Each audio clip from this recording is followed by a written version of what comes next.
Electrician ভাইয়ের জানার দরকার আছে ভিকল কাটিং করে কিভাবে পাইপ বসাইতে হয়, কেন নেট দিতে হয়, এমকে বুট নিচেরটা পাওয়ার সকেটের জন্য কতটুকু উপরে দিতে হয়, ডাটার জন্য কতটুকু উপরে দিতে হয়, এসবি সুইচ বোর্ড কতটুকু উপরে দিতে হয় সেটা আপনার জানার প্রয়োজন আছে। যেমন এখানে দেখতেছেন একটি এমকে বুট বসানো আছে নিচে, একটি হবে ডাটার জন্য, আরও আছে দুটি, একটি হবে আপনার এমার্জেন্সি পাওয়ার, আর একটি হবে নর্মাল পাওয়ার। এই কারণে তিনটি দেওয়া আছে।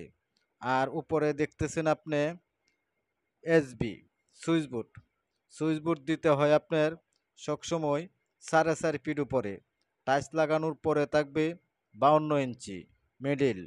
নিচের পাওয়ার সকেট যেগুলো দেখতেছেন সেটা দিতে হয় 1 ফিট উপরে, টাইলস লাগানোর পরে থাকবে 10 ইঞ্চি মিডিল। পাইপ 3-4 পাইপ আপনি দেখতেছেন বসানো আছে, এটির উপর দিয়ে নেট দেওয়ার প্রয়োজন। কেন দিয়েছি নেট সেটা একটু বুঝেন।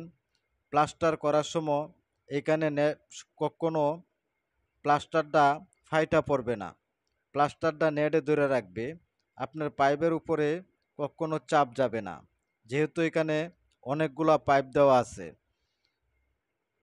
আমরা সবসময় এই নিয়মেই কাজ করি, না হয় সিভিল ইঞ্জিনিয়ার ওনারা কখনোই আপনার ওয়ারিং মেনে নেবে না, ইলেকট্রিক ইঞ্জিনিয়ার কখনোই আপনার ওয়ারিং মেনে নেবে না, তাহলে আপনার অনেক বিষম বিপদে পড়তে পারেন।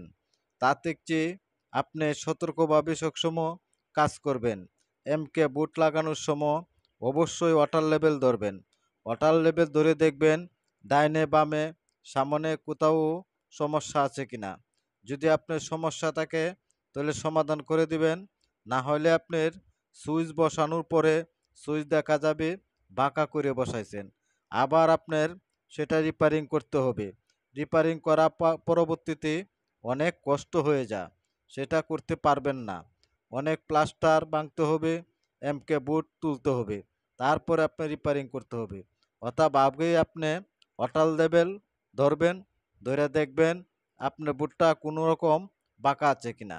যদি বাঁকা থাকে তাহলে আপনার সোজা করে লাগানোর জন্য চেষ্টা করবেন, লাগাবেন, তাহলে আপনাকে কেউ ভুল ধরতে পারবে না। কাজ আপনি করবেন আপনার মাথা ব্রেন ক্লিয়ার নিয়ে কাজ করবেন, তাহলে আপনার হাতের কাজ অনেক সুন্দর হবে। কাজ সুন্দর হলে সবাই আপনাকে ভালোবাসবে, অনেক কাজ দিতে চেষ্টা করবে।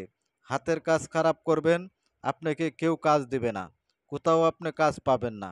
সবসময় কাজে হইল মানুষ কাজী, কাজ করলে সবাই ভালোবাসে, কাজ না করলে কেউই ভালোবাসে না। যদি আমার ভিডিওটা ভালো লাগে তাহলে আশা করি সাবস্ক্রাইব করে রাখবেন, এমন ভিডিও আপনাদেরকে অনেক দিব। একটি লাইক দিবেন, আপনারা ভিডিও দেখতে পারবেন, শিখতে পারবেন আশা করি।